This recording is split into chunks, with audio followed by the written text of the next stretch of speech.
석간 경제 브리핑입니다. 오늘은 2025년 12월 30일 수요일 한 해의 마지막 날입니다. 오늘 국내 증시는 휴장일입니다. 따라서 어제 12월 30일 마감 기준으로 시황을 정리해드리겠습니다. 2025년 한 해를 마무리하는 시점에서 우리 증시는 역대급 강세장을 기록했습니다. 코스피는 지수 4,214.17로 마감하며 연간 75% 상승이라는 놀라운 성과를 냈고 G20국가 중 수익률 1위를 차지했습니다. 특히 하반기 반도체 업종의 강세가 시장을 이끌었는데요. 삼성전자는 11만 9,900원, SK하이닉스는 65만 1,000원을 기록하며 투자자들에게 큰 수익을 안겨줬습니다. 오늘은 박 교수님과 함께 2025년 증시를 결산하고 2026년 투자 전략을 심층 분석해 보겠습니다. 박 교수님, 안녕하십니까? 네, 안녕하십니까. 정말 한 해의 마지막 날이네요. 2025년은 한국 증시 역사에 길이 남을 한 해였습니다.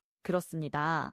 오늘 주요 뉴스 헤드라인을 먼저 살펴보면 코스피가 지수 4천선을 안정적으로 유지하며 한 해를 마감했고 증권가에서는 내년에 삼성전자가 14만 원까지 갈 것이라는 전망이 나오고 있습니다. 또한 1월 효과에 대한 기대감도 높아지고 있는데요. 통계적으로 지난 10년간 1월에 코스피가 6번 상승했다고 합니다. 그럼 본격적으로 어제 시황부터 짚어보시죠. 어제 12월 30일 국내 증시 마감 상황입니다. 코스피는 4,214.17로 마이너스 0.15% 소폭 하락 마감했고 코스닥은 925.47로 마이너스 0.76% 하락했습니다. 박 교수님, 한 해 마지막 거래일에 소폭 조정을 받았는데 어떻게 평가하십니까? 네, 전형적인 연말 차익 실현 매물이 나온 것으로 보입니다.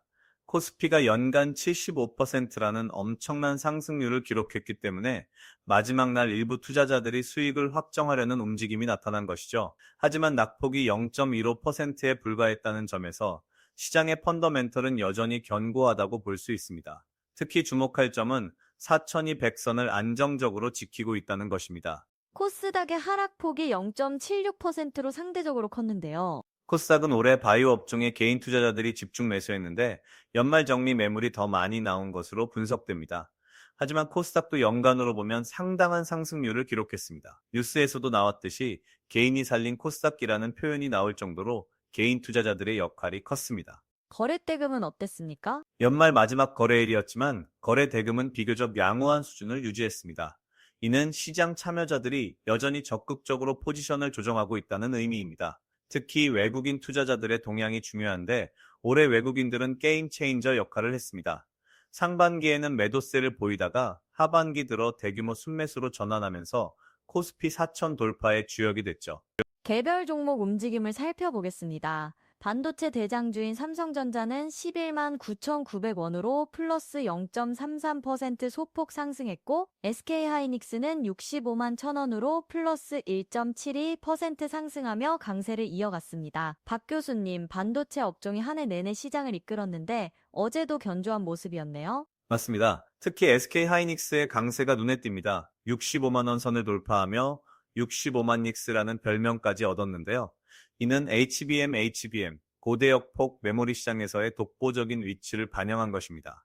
엔비디아의 차세대 AI 인공지능 칩에 SK하이닉스의 HBM이 독점 공급되고 있고 수요가 공급을 크게 초과하는 상황입니다. 삼성전자는 상대적으로 상승폭이 작았는데요. 삼성전자는 11만 9,900원 선에서 등락을 반복하고 있습니다. 하지만 증권가에서는 내년에 14만 원까지 상승할 것으로 전망하고 있습니다. 근거는 크게 세 가지입니다. 첫째, 여전히 저평가되어 있다는 점. 글로벌 빅테크 기업들과 비교하면 PBR 주가 순자산 비율이 낮습니다. 둘째, AI 반도체 시장 진출 본격화. 삼성전자도 HBM 양산 체제를 갖추고 있고 파운드리 사업도 개선되고 있습니다.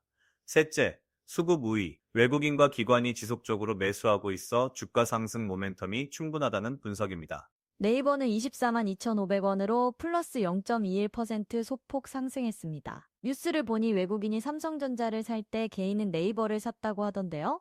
매우 흥미로운 투자 패턴입니다. 외국인들은 반도체 대장주인 삼성전자에 집중한 반면 개인 투자자들은 네이버, 카카오 같은 플랫폼 기업을 선호했습니다. 이는 개인 투자자들이 자신들의 일상생활과 밀접한 기업에 더 친숙함을 느낀다는 분석도 있고, 또 한편으로는 성장성 측면에서 플랫폼 기업의 잠재력을 높게 평가했다는 해석도 있습니다. 네이버는 AI 기술 개발에도 적극적이고 커머스 사업도 성장하고 있어 내년에도 주목받을 종목입니다. 반도체 장비주인 원익홀딩스는 48,700원으로 플러스 1.99% 상승했고, 제주반도체는 26,350원으로 무려 플러스 17.9% 급등했습니다. 제주 반도체의 급등이 인상적입니다. 17.9% 상승은 상당한 수준인데요. 반도체 장비와 소재 업종 전반에 대한 기대감이 반영된 것으로 보입니다. 실제로 워닝 머티리얼즈 같은 기업들도 증권사들이 목표가를 상향 조정하고 있습니다. 반도체 대장주들의 실적 개선이 확실시되면서 장비와 소재 기업들도 수혜를 받을 것이라는 전망이 나오고 있습니다. 반면 하락한 종목들도 있습니다. LG 에너지 솔루션은 36만 8,500원으로 마이너스 3.03% 하락했고, 에코프로는 9만 800원으로 마이너스 6.3% 급락했습니다. 2차 전지 업종의 조정이 두드러졌습니다. LG 에너지 솔루션과 에코프로 모두 올해 초 고점 대비 상당히 하락한 상태인데요. 전기차 시장의 성장세 둔화 우려가 반영된 것입니다. 특히 중국의 저가 공세와 북미 시장의 수요 둔화가 부담 요인입니다.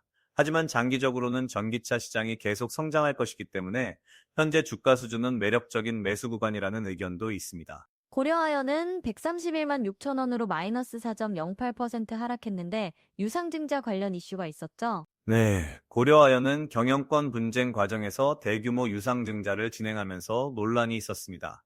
할인율 기준일을 두고 정정 공시를 내는 등 혼선이 있었는데요. 이런 불확실성이 주가에 부담을 주고 있습니다. 다만 고려아연의 펀더멘털 자체는 나쁘지 않습니다. 아연 가격이 안정적이고 친환경 사업 진출도 추진하고 있어 장기 투자 관점에서는 관심을 가질 만합니다. 올해 텐베거, 즉 10배 수익을 낸 종목들도 있었다고 하는데요. 네, 영 하나 더 붙을 줄이야 라는 표현이 나올 정도로 놀라운 수익률을 기록한 종목들이 있었습니다. 주로 AI 관련주나 반도체 장비주들이었는데요. 이들 종목은 실적 개선과 테마가 맞물리면서 폭발적인 상승을 했습니다. 하지만 이런 고수익 종목들은 변동성도 매우 크기 때문에 투자에 신중해야 합니다. 내년에도 텐베거가 나올 수 있지만 그만큼 리스크도 크다는 점을 명심해야 합니다. 환율 시장을 보겠습니다.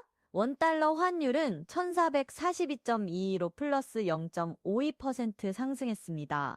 박 교수님, 뉴스를 보니 환율이 급락했다는데 12월 월 평균은 올해 최고 수준이었다고 하더군요. 매우 중요한 지적입니다. 단기적으로는 환율이 하락했지만 12월 한 달 평균을 보면 올해 중 가장 높은 수준이었습니다. 이는 한국 경제에 복합적인 영향을 미칩니다. 수출 기업 입장에서는 환율 상승이 가격 경쟁력을 높여주지만 수입 물가 상승으로 인플레이션 압력이 커질 수 있습니다. 현재 1442원 수준은 여전히 높은 편입니다. 환율이 이렇게 높은 수준을 유지하는 이유는 무엇입니까? 여러 요인이 있습니다. 첫째, 미국의 고금리 기조입니다.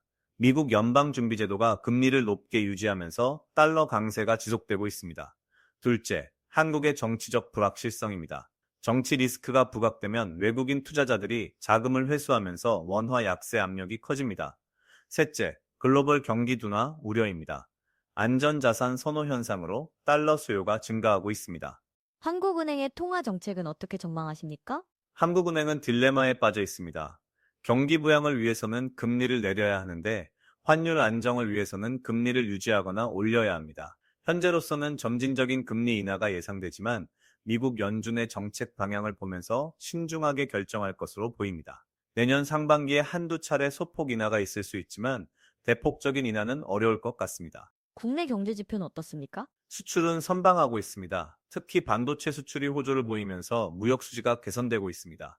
하지만 내수는 여전히 부진합니다. 소비 심리가 살아나지 않고 있고 부동산 시장도 불확실성이 큽니다. 정부는 증시 활성화 정책을 추진하고 있는데 이것이 내년에 어떤 효과를 낼지 주목됩니다.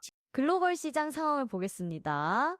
미국 증시는 어제 일제히 하락했습니다. 다우지수는 48,367.06으로 마이너스 0.2%, S&P 500 지수는 6,896.24로 마이너스 0.14%, 나스닥은 23,419.08로 마이너스 0.24% 하락했습니다. 박 교수님, 미국 증시도 연말 차익 실현이 나온 것으로 보이는데요.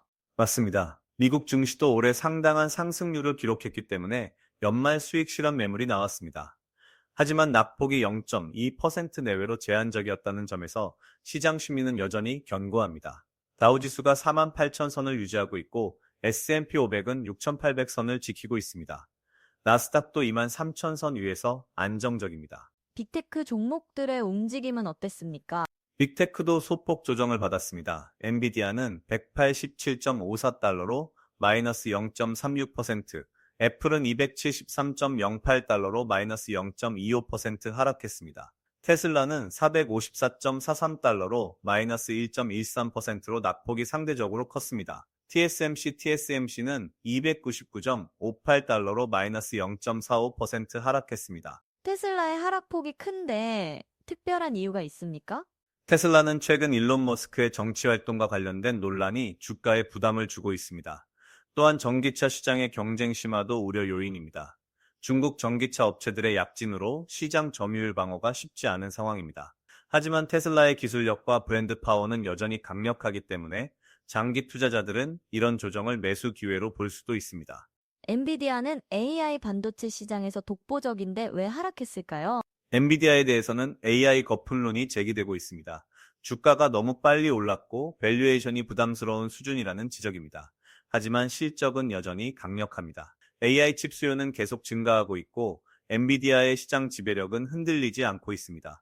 뉴스에서도 나왔듯이 AI 거품론에도 줍줍이라는 표현처럼 많은 투자자들은 조정을 매수 기회로 보고 있습니다. 부약스 변동성 지수는 14.33으로 플러스 0.92% 상승했습니다. VIX가 소폭 상승했지만 여전히 14포인트대로 낮은 수준입니다. 이는 시장의 공포 심리가 크지 않다는 의미입니다. 일반적으로 VX가 20을 넘으면 시장이 불안하다고 보는데 현재는 안정적인 수준입니다. 내년 초에도 이런 낮은 변동성이 유지된다면 증시에 긍정적일 것입니다. 미국 10년물 국채금리는 4.13%로 플러스 0.34% 상승했습니다. 국채 금리 상승은 주목할 부분입니다. 4.13%는 여전히 높은 수준인데요. 이는 연준이 금리를 쉽게 내리지 않을 것이라는 시장의 판단을 반영합니다. 인플레이션이 완전히 잡히지 않았고 고용시장도 여전히 견조하기 때문에 연준이 신중한 자세를 유지할 것으로 보입니다. 높은 금리는 주식시장의 부담 요인이지만 경제가 탄탄하다는 신호이기도 합니다.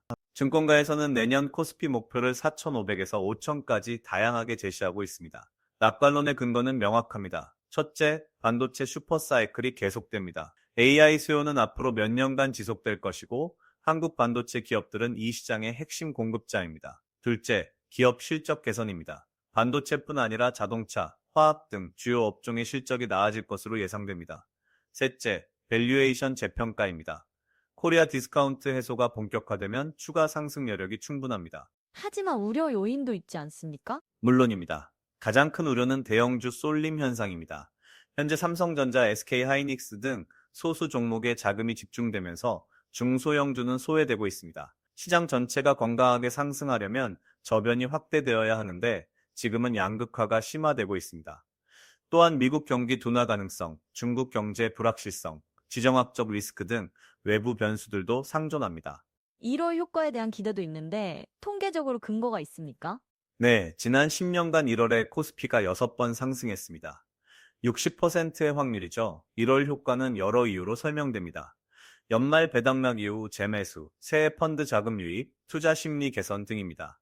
특히 올해처럼 전년도 수익률이 좋았던 경우 투자자들의 기대 심리가 높아져 1월 효과가 더 강하게 나타날 수 있습니다. 하지만 통계가 미래를 보장하지는 않으므로 과도한 기대는 금물입니다. 삼성전자 14만 원 전망은 현실성이 있습니까? 증권가의 컨센서스가 14만 원 선에 모여 있습니다. 근거를 좀 더 구체적으로 살펴보면 첫째, 저평가 해소입니다. 삼성전자의 PER 주가 수익 비율은 글로벌 빅테크 대비 여전히 낮습니다. 둘째, AI 반도체 시장 본격 진출입니다. HBM 양산이 본궤도에 오르고 파운드리 수율도 개선되고 있습니다. 셋째, 수급 개선입니다. 외국인과 기관이 지속적으로 매수하고 있고 자사주 매입 및 소각도 주가에 긍정적입니다. 넷째, 배당 매력입니다. 삼성전자는 배당을 늘리겠다고 공언했고 이는 장기 투자자들을 끌어들이는 요인입니다. SK하이닉스는 이미 많이 올랐는데 추가 상승 여력이 있을까요? SK하이닉스는 65만 원을 돌파했지만 여전히 상승 여력이 있다는 분석이 많습니다. HBM 시장에서의 독점적 지위가 확고하고 엔비디아의 차세대 칩 물량을 독점 공급하고 있습니다. 공급이 수요를 따라가지 못하는 상황이 당분간 계속될 것으로 보입니다. 다만 밸류에이션 부담은 있습니다. 단기 조정 가능성을 염두에 두고 접근해야 합니다. IPO 시장은 어땠습니까? 뉴스를 보니 KB증권이 2년 연속 1위를 차지했다고 하던데요. 올해 IPO 시장은 화랑이었습니다. KB증권이 주간 실적에서 2년 연속 1위를 차지했고 여러 대형 상장이 성공적으로 이루어졌습니다. 하지만 한국투자증권은 8위로 추락하는 등 증권사 간 희비가 엇갈렸습니다. 내년에도 IPO 시장은 활발할 것으로 예상됩니다. 특히 AI, 바이오, 2차전지 관련 기업들의 상장이 예정되어 있어 투자자들의 관심이 높습니다. 공매도 이슈도 있었죠? 네, 공매도는 여전히 논란거리입니다. 뉴스에서 나왔듯이 어떤 종목은 주가가 15% 하락했는데 알고 보니 공매도 1위 종목이었습니다. 공매도가 시장의 가격 발견 기능을 한다는 주장도 있지만 개인 투자자들은 불공정하다고 느낍니다. 정부가 공매도 제도 개선을 추진하고 있는데 내년에 어떤 변화가 있을지 주목됩니다. 암호화폐 시장을 보겠습니다. 비트코인은 88,442점, 2달러로 플러스 0.01% 보합 수준입니다. 금은 4,343.3달러로 마이너스 0.61% 하락했습니다. 박 교수님, 비트코인이 올해 반감기 이듬해인데 사상 최초로 마이너스 수익률을 기록할 가능성이 있다고 하던데요. 매우 이례적인 상황입니다. 비트코인 반감기는 보통 4년마다 발생하는데 역사적으로 반감기 이듬해는 항상 큰 상승을 보였습니다. 하지만 올해는 다릅니다. 연초 10만 달러를 넘어섰다가 현재 8만 8천 달러 선까지 하락했습니다. 이는 여러 요인 때문인데요. 첫째, 미국의 금리 정책입니다. 고금리가 유지되면서 위험 자산인 암호화폐에서 자금이 빠져나갔습니다. 둘째, 규제 강화입니다. 각국 정부가 암호화폐 규제를 강화하면서 투자 심리가 위축됐습니다. 비트코인 ETF 승인으로 기관 자금이 유입될 것이라는 기대가 있었는데요. 초반에는 ETF 승인으로 자금이 유입됐지만 기대만큼은 아니었습니다. 기관 투자자들이 생각보다 신중한 태도를 보였고 일부는 차익 실현에 나섰습니다. 또한 암호화폐 시장 자체의 변동성이 워낙 크다 보니 보수적인 기관들은 여전히 관망하고 있습니다. 내년 비트코인 전망은 어떻습니까? 의견이 극명하게 갈립니다. 낙관론자들은 15만 달러에서 20만 달러까지 전망합니다. 반감기 효과가 지연되어 나타날 것이고 기관 자금 유입이 본격화될 것이라는 논리입니다. 반면 비관론자들은 5만 달러까지 하락할 수 있다고 봅니다. 거시경제 환경이 좋지 않고 규제 리스크가 크다는 이유입니다. 개인적으로는 변동성이 매우 클 것으로 예상합니다. 투자하신다면 손실 감내 범위 내에서 신중하게 접근하셔야 합니다. 금 가격은 하락했는데 안전자산 수요가 줄어든 건가요? 금은 4,300달러 선에서 등락하고 있습니다. 연말이라 일부 차익 실현이 나온 것으로 보입니다. 하지만 지정학적 리스크가 상존하고 각국 중앙은행들이 금 보유를 늘리고 있어 장기적으로는 강세 전망이 우세합니다. 특히 달러 약세가 본격화되면 금 가격이 크게 오를 수 있습니다. 원유 시장을 보겠습니다. WTI 원유는 57.92달러로 마이너스 0.05% 보합 수준입니다. 박 교수님, 원유 가격이 50달러 후반대로 낮은 수준인데요. 원유 가격이 약세를 보이는 것은 글로벌 경기 둔화 우려를 반영합니다. 중국 경제가 예상보다 부진하고 유럽도 침체 우려가 있습니다. 수요 전망이 밝지 않은 상황입니다. 반면 공급은 충분합니다. 미국의 셰일 오일 생산이 늘고 있고 OPEC, OPEC 플러스도 감산폭을 조정하고 있습니다. 내년에도 원유는 60달러 전후에서 등락할 것으로 보입니다. 낮은 유가는 한국 경제에 어떤 영향을 미칩니까? 한국은 원유 수입국이기 때문에 낮은 유가는 긍정적입니다. 에너지 비용이 줄어들면서 기업 수익성이 개선되고 물가 안정에도 도움이 됩니다. 특히 석유화학, 운송 업종에 유리합니다. 반면 정유사들은 정제 마진이 줄어들 수 있어 부담입니다. 전반적으로는 한국 경제의 플러스 요인입니다. 글로벌 경제 전망은 어떻습니까? 내년 글로벌 경제는 불확실성이 큽니다. 미국은 소프트 랜딩, 즉 경기 침체 없이 인플레이션을 잡는 데 성공할 것으로 보이지만 성장률은 둔화될 전망입니다. 유럽은 에너지 위기와 구조적 문제로 어려움이 예상됩니다. 중국은 부동산 문제와 소비 부진으로 성장률이 5% 이하로 떨어질 가능성이 있습니다. 신흥국들은 달러 강세와 자본 유출 리스크에 직면해 있습니다. 이런 환경에서 한국 기업들은 어떻게 대응해야 할까요?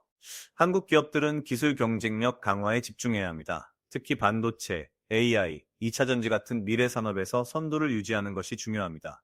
또한 수출 시장 다변화도 필요합니다. 중국 의존도를 낮추고 동남아, 인도, 중동 등 새로운 시장을 개척해야 합니다. 내수 시장 활성화도 과제입니다. 소비 진작을 위한 정책과 기업의 노력이 병행되어야 합니다. 내년 초 주요 일정을 살펴보겠습니다. 박 교수님 투자자들이 주목해야 할 이벤트는 무엇입니까? 1월에는 주요 기업들의 4분기 실적 발표가 있습니다. 특히 삼성전자와 SK하이닉스의 실적이 중요합니다. 시장 기대치를 충족하느냐에 따라 주가 방향이 결정될 것입니다. 또한 미국 연준의 1월 FOMC 회의도 주목해야 합니다. 금리 정책 방향이 제시될 것입니다. 한국은행도 1월 금통위에서 금리 결정을 할 예정입니다. 정부의 증시 활성화 대책도 나온다고 하던데요? 정부는 밸류업 프로그램을 본격 시행할 계획입니다. 기업들이 주주 가치를 높이도록 유도하는 정책인데요. 배당 확대, 자사주 소각, 지배구조 개선 등을 추진하는 기업에 세제 혜택을 주는 방안이 검토되고 있습니다. 이것이 실효성 있게 작동한다면 코리아 디스카운트 해소에 도움이 될 것입니다. 투자자들은 어떤 전략을 취해야 할까요? 내년 투자 전략은 선택과 집중입니다. 첫째, 반도체 중심 포트폴리오는 여전히 유효합니다. 삼성전자, SK하이닉스는 물론 반도체 장비, 소재 기업들도 관심을 가져야 합니다. 둘째, 배당주에 주목하여시오. 금리가 높은 환경에서 안정적인 배당을 주는 기업들이 매력적입니다. 통신주들이 해킹 사태로 오래 부진했지만 실적 정상화와 고배당 기대로 내년에는 반등할 수 있습니다. 테마주 투자는 어떻습니까? 테마주는 양날의 검입니다. 올해 텐베거를 기록한 종목들이 있었지만 큰 손실을 본 투자자들도 많습니다. 내년에는 증시 활성화 관련주, 정책 수혜주들이 주목받을 것으로 보입니다. 하지만 펀더멘털이 뒷받침되지 않는 테마주는 위험합니다. 단기 매매로 접근하되 손절 원칙을 철저히 지켜야 합니다. 중소형주는 어떻게 봐야 할까요? 중소형주는 현재 소외되어 있지만 이것이 오히려 기회일 수 있습니다.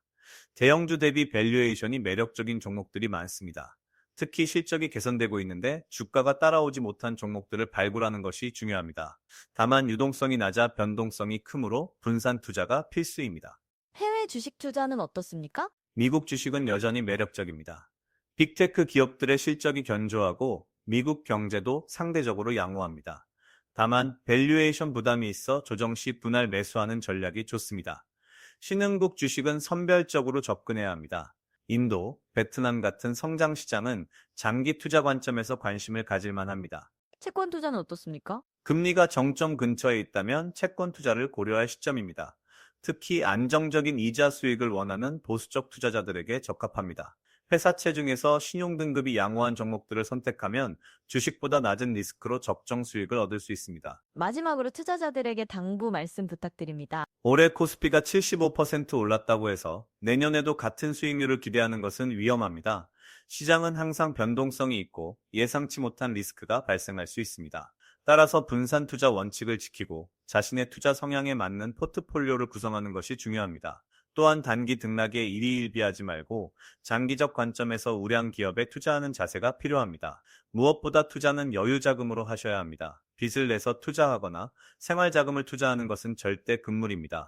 오늘 석간 경제브리핑에서는 2025년 12월 30일 마감 시황을 정리하고 한 해를 결산하며 2026년 투자 전망을 살펴봤습니다. 코스피는 4,214.17로 마이너스 0.15% 소폭 하락 마감했지만 연간으로는 75%라는 역대급 상승률을 기록했습니다. 반도체 업종이 시장을 주도했고 삼성전자와 SK하이닉스가 투자자들에게 큰 수익을 안겨줬습니다. 내년에는 코스피 5천 시대를 기대하는 목소리도 나오고 있지만 대형주 쏠림 현상과 글로벌 불확실성은 유의해야 할 리스크입니다. 박 교수님, 한 해를 마무리하는 소감과 함께 청취자 여러분께 인사 말씀 부탁드립니다. 네, 2025년은 정말 놀라운 한 해였습니다.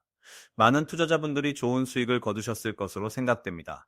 하지만 투자에는 항상 리스크가 따릅니다.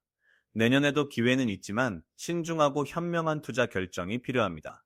새해에는 모든 청취자 여러분의 가정에 건강과 행복이 가득하시길 바라며 투자에서도 좋은 성과 거두시기를 기원합니다. 감사합니다. 네, 감사합니다. 청취자 여러분, 2025년 한 해 동안 석간 경제 브리핑과 함께 해주셔서 감사합니다. 내일은 새해 첫날로 역시 휴장일입니다. 다음 방송은 2026년 1월 2일 목요일에 찾아뵙겠습니다. 새해 복 많이 받으시고 건강하시기 바랍니다. 지금까지 석간 경제 브리핑이었습니다. 감사합니다.